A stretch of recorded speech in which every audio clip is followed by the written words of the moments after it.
Magis.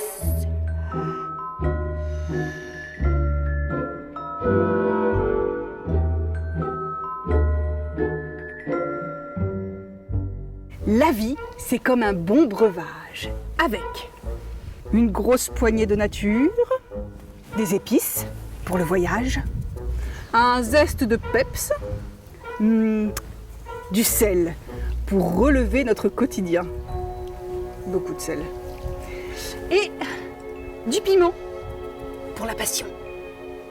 Voyons.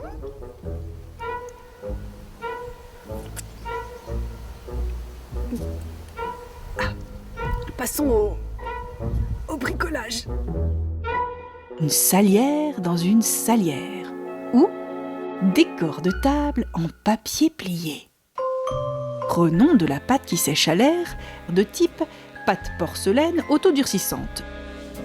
Détachons-en un morceau et malaxons-le amoureusement pour en faire une boule. Gravons de jolies stries avec la pointe d'une baguette en bois pour la décorer. On pique la baguette sous la boule et on laisse sécher. Il nous faut une feuille de carton-plume de 5 mm d'épaisseur environ. Taillons un carré de 5 cm de côté. Peignons notre carré de la couleur choisie, sans oublier les bords. Et comme on est perfectionniste, on peint les deux faces. Après séchage, une deuxième couche pour un rendu parfait. Même chose pour la boule. Découpons notre papier cartonné en un carré de 25 cm. C'est l'heure de la salière, parfois appelée cocotte en papier. On marque les diagonales, on rejoint les pointes au milieu et on fait pareil de l'autre côté. Que l'école remonte à loin ou pas, avoue que tu en as déjà fait dans le dos de la maîtresse. On plie le carré en deux, on le réouvre, puis on le plie dans l'autre sens. C'est le moment que je préfère, ouvrir notre salière en marquant les plis. Perçons un trou sur son sommet à l'aide d'une épingle et agrandissons-le avec une baguette en bois. Notre tige, surmontée de sa boule, doit faire 11 cm de longueur environ.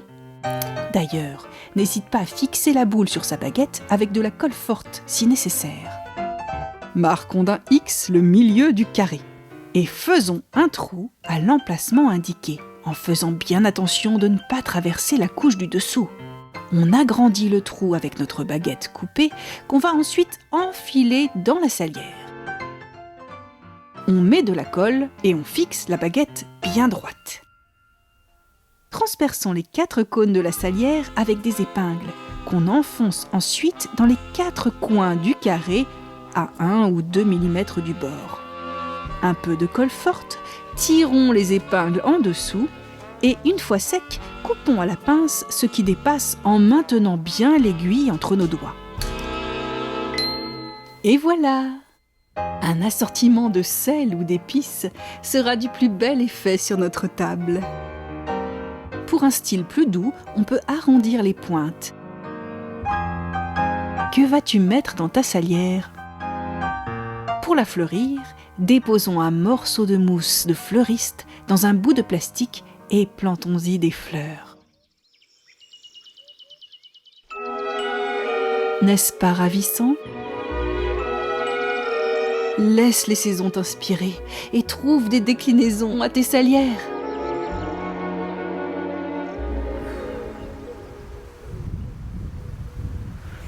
Peut-être avec un peu de sucre.